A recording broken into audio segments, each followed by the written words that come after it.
Inauguré en direct depuis le studio 511, réalisé par Jérôme Chélius, assisté de Lucille Valéry, une émission enregistrée dans la rue avec à la technique aujourd'hui Loïc Frapsos. Alors pendant que les ordonnances passent et les manifestants aussi, au sommaire de ce numéro, deux histoires parmi celles qui risquent de défiler aujourd'hui. À Argenteuil, la mort d'une usine, chronique d'un licenciement boursier, et à Paris, la marche des hospitaliers quand l'hôpital craque pour la rentabilité. Deux témoignages d'une France pressée par les impératifs financiers. Je ne sais pas combien de gens ils devront tuer pour faire du bénéfice, mais grand bien leur face, quoi.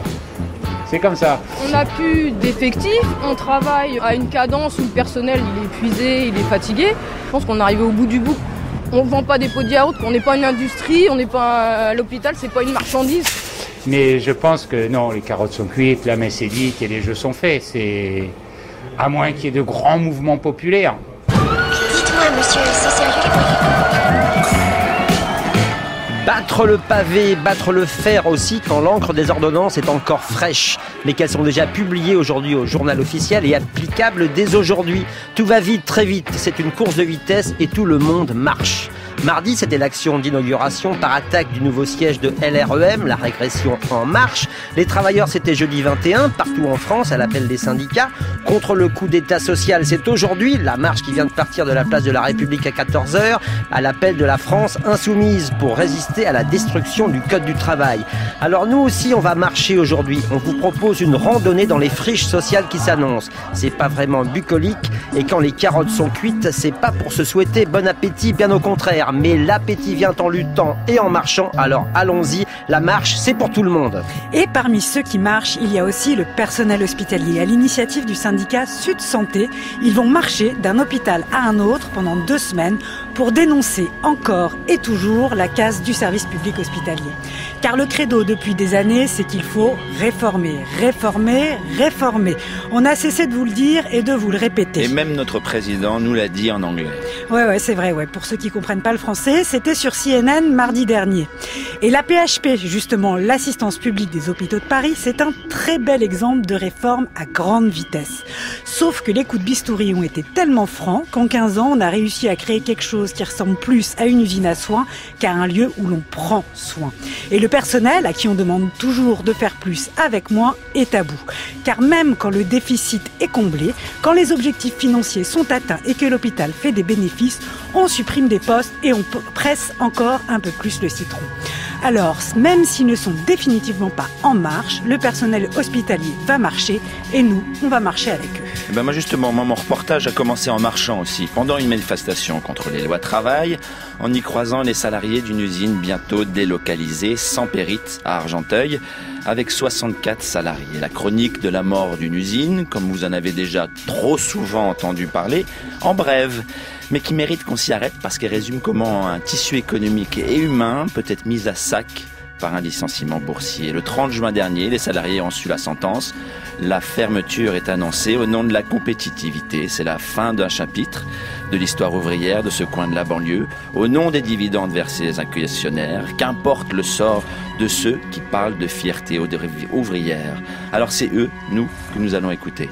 Comme un bruit qui court, mon hôpital va craquer et chronique d'un licenciement boursier, c'est jusqu'à 17h sur France Inter et c'est tout de suite dans la rue avec les Sampérites. Leur usine part en Pologne. On est une bonne usine. Tout ça pour le fric, tout ça pour que certains actionnaires en profitent de plus en plus. Une entreprise rentable. Beaucoup viennent de l'apprendre en arrivant au travail. Il veut délocaliser dans cette usine Whirlpool de Pologne. C'est vraiment du licenciement pour rassurer la bourse, quoi. On part à l'Est. On nous avait prévenu du plombier polonais. On est plein dedans. Après Goodyear et l'entreprise de matelas Sapsa Bedding, Caterpillar confirme la fermeture fin 2018. Toujours à propos d'économie et donc d'emploi, l'inquiétude très sérieuse d'une petite ville de la Nièvre. C'est un équipementier pour l'automobile notamment qui va délocaliser. Il s'agit bien d'une délocalisation. Guy Vontil, Charlotte Perry, Antoine Chao. La fin on ferme. On l'a décapité, c'est tout. Hashtag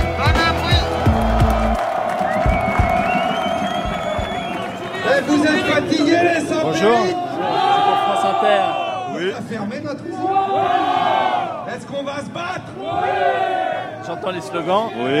Et je vois surtout votre t-shirt. Oui. Non au licenciement boursier. Oui.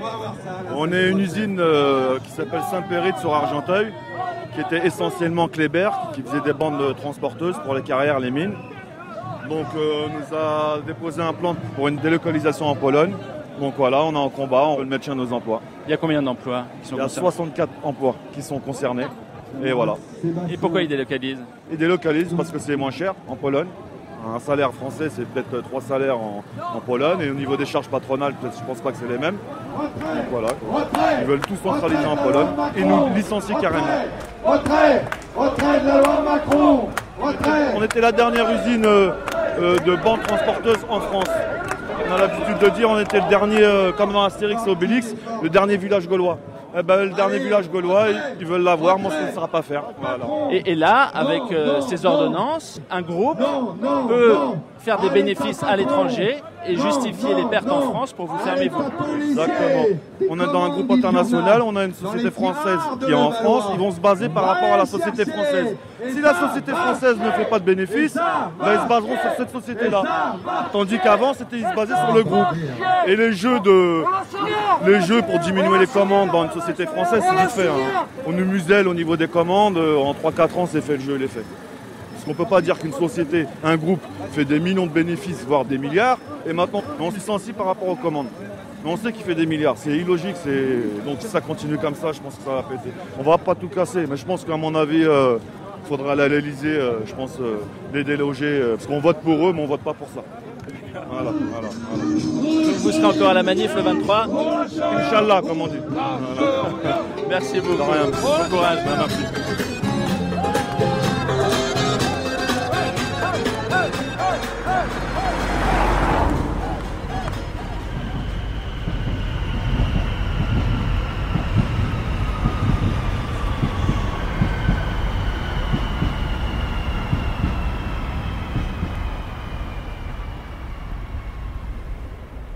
Après la manif, nous voici à Argenteuil. Argenteuil, dans le 95, à 10 minutes de Paris, juste derrière la gare, rue des Chartiers. Je vois un grand bâtiment industriel, blanc, et puis devant des grands drapeaux rouges. C'est l'usine Saint-Périt. Devant, je vois quelques messieurs qui sont en train de discuter, un tract à la main. Et je regarde sur la façade des grands slogans. Non au licenciement boursier, touchez pas à nos emplois. Faire vivre la bande transporteuse d'Argenteuil. Usine Saint-Périt. Bonjour. Bonjour. Enchanté. Omar Combo, comment tu vas? Ça va? Ça va bien. Dès que je t'ai vu de loin avec le micro, je me suis dit tiens, c'est lui, c'est France Inter là. Exactement. Ok. Bon, ça va bien? Ouais, ça va bien, c'est jamais bien comme ça. Cette situation, elle est délicate. Hein. Ouais. Voilà. Livre, enchanté. Leur usine part en Pologne.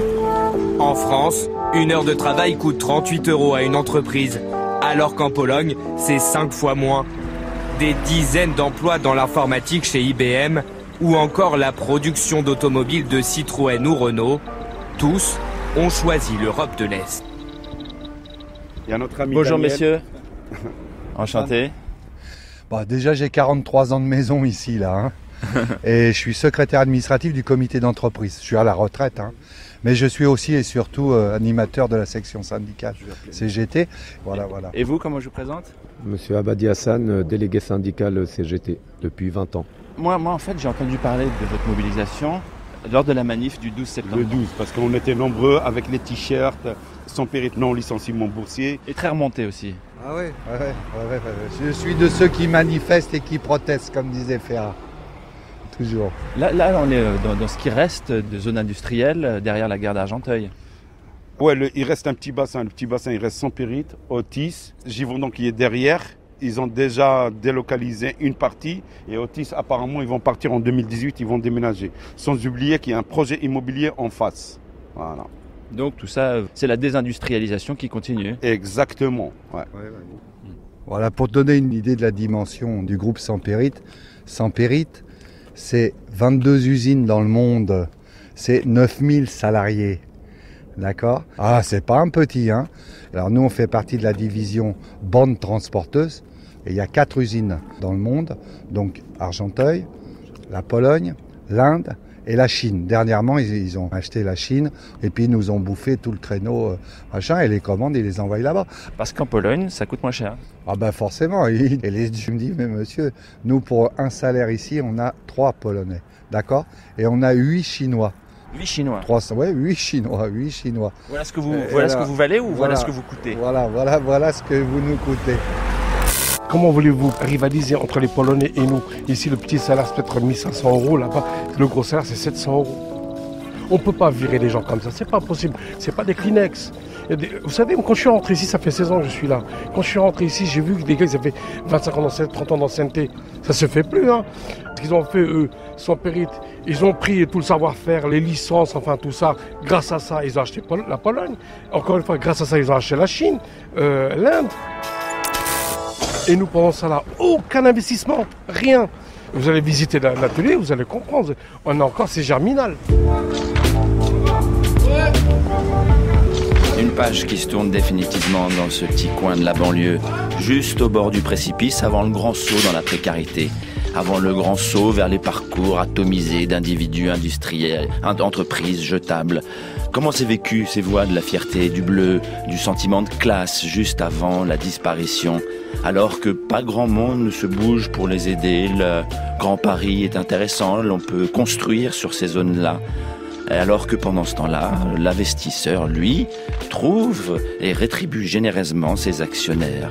Leur usine part en Pologne et eux, ils restent là. Leur usine part en Pologne.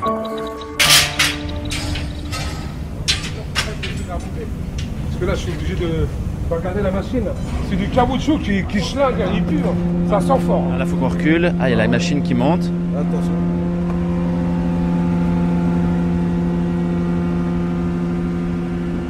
La grande usine, la grande cathédrale, cette énorme usine qui fait plusieurs centaines de mètres de long, avec les vieilles lampes tout en haut au-dessus de la baie vitrée, la vieille horloge à aiguille. Tout a l'air un peu figé dans le temps. Attention, commande à distance, même les panneaux que je vois là datent de Mathusalem, et pourtant ces énormes rouleaux de tapis roulants s'accumulent et continuent à se fabriquer. Moi je prends ça comme... Tiens, mets le laser, t'as vu, pour pas qu'elle recule. Ouais, juste. Parce qu'elle va... Ah bah... Non, juste, voilà, tu le coupes. Attends. C'est quoi la machine qui repart là? Alors ça, c'est une presse, c'est un four. Si tu veux, ça c'est ma pâte, c'est la farine, et je la cuis. C'est exactement ça. C'est le même principe, sauf que là c'est du caoutchouc. Et alors là, il y a encore des commandes qui partent? Plein. Il n'y a pas de patron aujourd'hui, mais vous continuez à faire tourner les machines? Bah, je sais pas comment on peut appeler ça de la conscience professionnelle, mais voilà quoi. Jusqu'à ce que le Titanic il coule. Malheureusement. Et là, voilà, moi, c'est Fétive. Fétive? Ça fait longtemps que vous bossez là? Moi, ça fait 14 ans. Bah, on va dire que l'humain, il le laisse de côté. Hein. On est passé dans une époque de globalisation, comme je disais à mes collègues. Quand vous investissez dans des actions, une fois que l'action elle stagne 1 an, 2 ans, au bout d'un moment, les actionnaires ils veulent des retours sur investissement. Et nous, comme par hasard, l'action sans périte, à l'annonce de notre fermeture, elle a pris quelques points. C'est vrai? Bah oui, c'est vrai. Vous savez, on sera ni les premiers ni les derniers. Même les collègues, on n'est pas sortis de ça, on a compris ce qui se passe. Voilà, les sociétés n'arrêtent pas de fermer, tous les gens ils partent. Pourquoi? Parce qu'ils ont facilité justement l'Europe capitale. Notre patron, celui qui est en Autriche, il est venu nous voir, il nous a dit clairement droit dans les yeux, 33% d'imposition en France, 8% en Pologne. On ne fait pas le poids. On ne fait pas le poids. Et là, ça y est, nous, on est sacrifiés sur l'autel de la finance. C'est aussi simple que ça. Aussi simple que ça, il n'y a pas autre chose. Et je le redis, je comprendrai que ma société, ça va pas, voilà, bon c'est vrai, il n'y a plus de commandes. Allez là-bas, allez au bureau, il y a 100 dossiers qui nous attendent. C'est ça le plus gros gâchis. Pour moi, il y en a du boulot. On nous retire notre outil de travail. C'est aussi simple que ça, il n'y a pas autre chose. C'est une volonté délibérée de désindustrialiser, comment on dit, désindustrialiser. Voilà. La France, voilà, ça veut dire voilà. C'est que le mot est dur à dire, mais la réalité, vous la connaissez très bien. Ouais. Avec leur système, ils montent les peuples les uns contre les autres. Hein. Je te le dis, même si t'as rien contre le... Mais voilà, moi, je me retrouve au chômage. C'est ça. À cause du polonais. Pourquoi? Parce que la main d'œuvre elle est moins chère. C'est aussi simple que ça. On nous avait prévenu du plombier polonais. Et à l'époque, je me rappelle, il passait ça sur le coup de la dérision. On est plein dedans. J'ai été victime du plombier polonais. Serial killer du travail. Exactement. Je te jure. Allô, l'artiste? Affirmatif. Oui, un petit billet sur un chantier, là, ça t'intéresse? Affirmatif. Fuite sous les pieds, ménagères en danger, faux sceptique, la panique, une pelouse à bichonner. Encore du boulot pour SOS, super ouvrier. Arracher le beau-frère, démarrer la camionnette, choper le chef chez sa mère et l'équipe sera complète. Boucler les ceintures, allumer le starter, direction le chantier. Intervention! SOS, super ouvrier. Lino, Placo, des gentlemen du chantier. SOS, super ouvrier. Finition nickel, garantie dans les délais. SOS, super ouvrier. Tourneur, fraiseur, des gentlemen du chantier. SOS, super ouvrier. Jamais d'embrouille, satisfait ou remboursé. Un bruit qui court.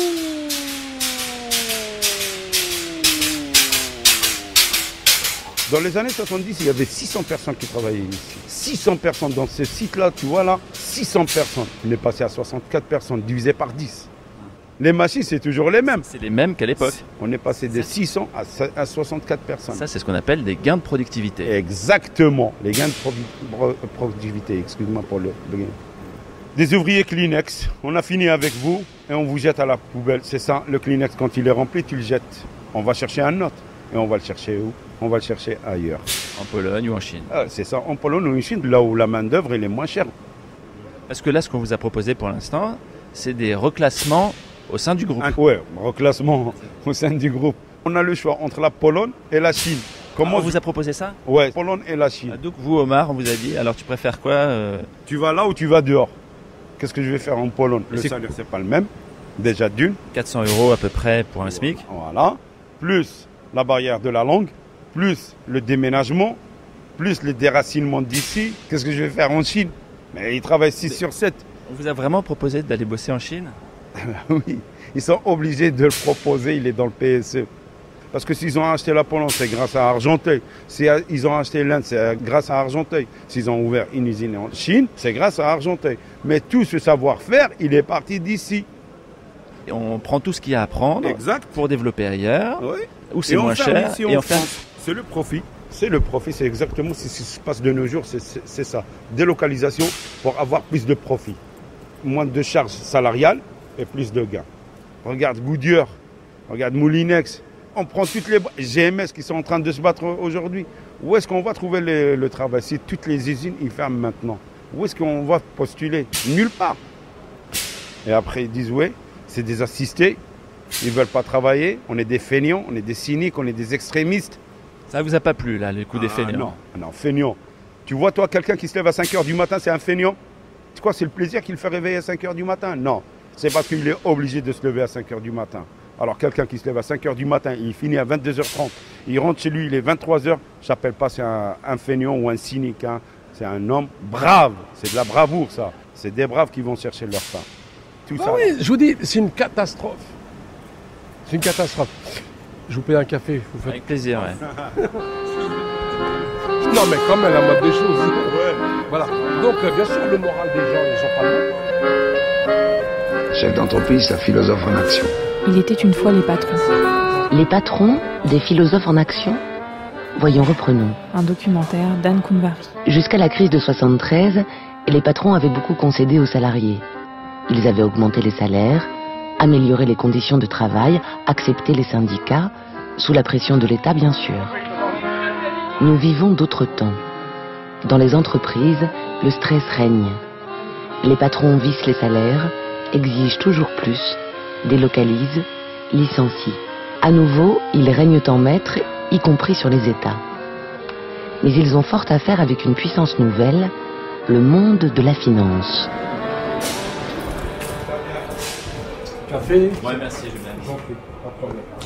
Oui, ça fait 27-28 ans que je suis là. Ah oui. Sur 60 ans, je crois que les carottes sont cuites, là, c'est terminé. On s'est donné à fond, on a esquinté notre santé. On est usé.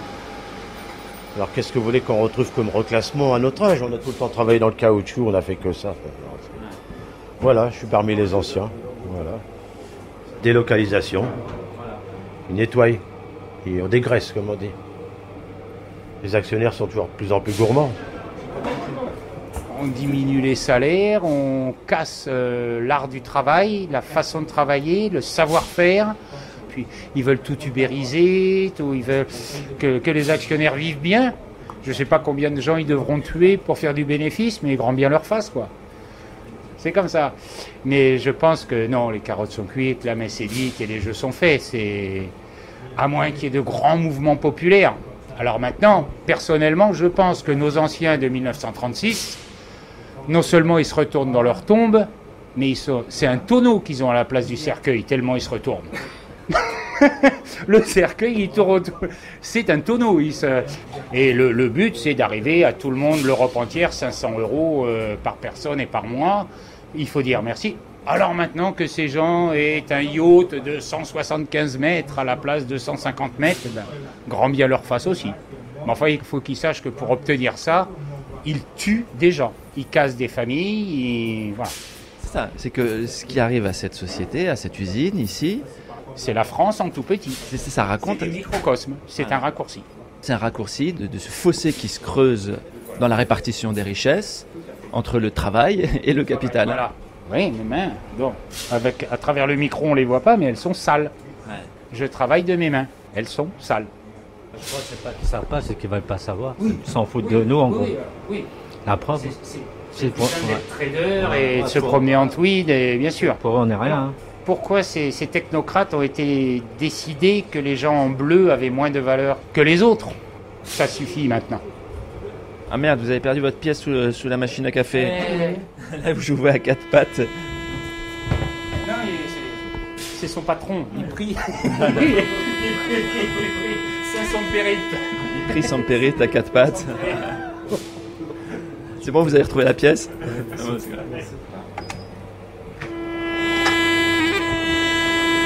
Bonjour. Bonjour. Ça va bien? En gros, je crois que sa femme, elle est au chômage.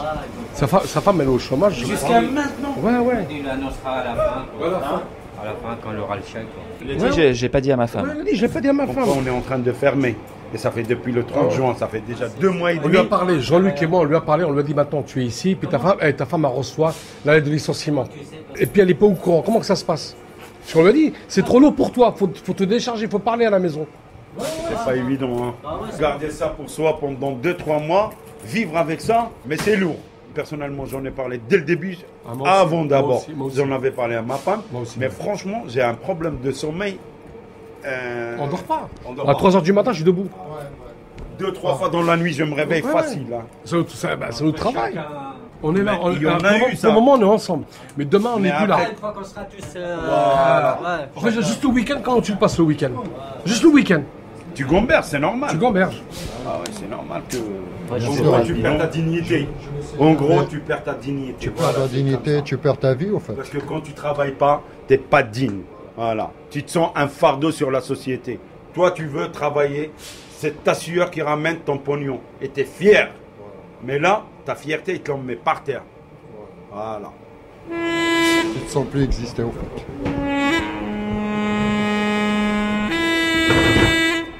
On sort du machine à café. Venez, je vous ai... Ah d'accord. Bon, à tout à l'heure. Ouais, merci.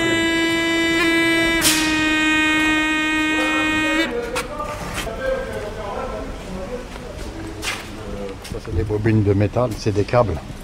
Parce qu'on fait des bandes transporteuses avec du câble. C'est vraiment solide, c'est pour les grosses industries. Donc on avait un vrai savoir-faire, on était les seuls en France à faire ça. Ils nous l'ont piqué vite fait, bien fait. Et là, c'est des bureaux de... Ouais, c'est des bureaux. Parce que vous, les propriétaires de cette usine, les Autrichiens, vous les avez jamais vus? Jamais. Au début du plan social, il y en a un qui est venu, un des grands directeurs. En fait, il leur a dit clairement, je ferme, je ferme. En fait, on ferme, on ferme. Faites ce que vous voulez, mais on ferme.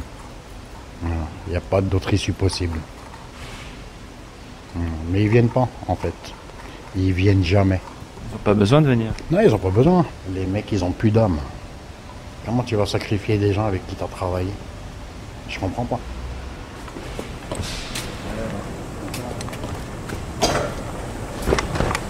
On peut passer par là. Fais attention, là, on passe entre les machines.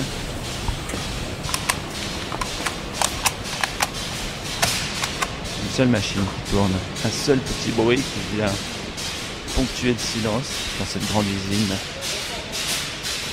Pas déserte, puisque tous les salariés sont là. L'équipe de l'après-midi a pris remplacer celle du matin. Mais tout le monde traîne, discute, surveille les machines. Juste une qui fait comme un métronome, en égrenant le temps qui passe dans l'usine au ralenti.